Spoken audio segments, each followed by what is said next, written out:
বলিউড অভিনেত্রী সোনাক্ষী সিনহা বরাবরই online trolling এর শিকার হন। কখনো ভিন্ন ধর্মের বিয়ে নিয়ে কটাক্ষ, আবার কখনো শরীর নিয়ে অযাচিত মন্তব্য।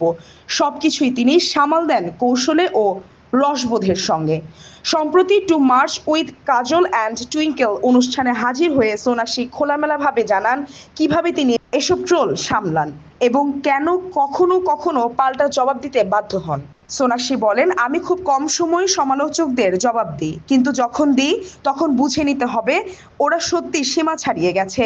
সাধারণত আমি এসব উপেক্ষা করি, নেতিবাচকতা আমার তেমন ছুতে পারে না, কিন্তু কখনো কখনো এমন হয় যে মনে হয়, এই কে তুই, আমাকে এমন বলার সাহস তোর কি করে হলো? কম্পিউটারের ওপারে বসে থাকা এক অচেনা লোক আর তুই আমাকে অপমান করবি?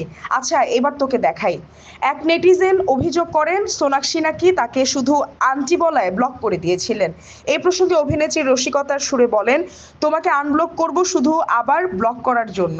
সোনাক্ষীর এই রসিক জবাব মুহূর্তেই ভাইরাল হয়ে যায়। নেটিজেনরা তার খোলামেলা মনোভাব ও তীক্ষ্ণ রসবোধের প্রশংসায় ভরিয়ে দেন সোশ্যাল মিডিয়া। 2010 সালের দাবাং ছবির মাধ্যমে অভিনয়ে যাত্রা শুরু করে সোনাক্ষী সিনহা। সালমান খানের বিপরীতে রাজ্য চরিত্রে আত্মপ্রকাশে জয় করে নেন তরুণ দর্শকদের হৃদয়।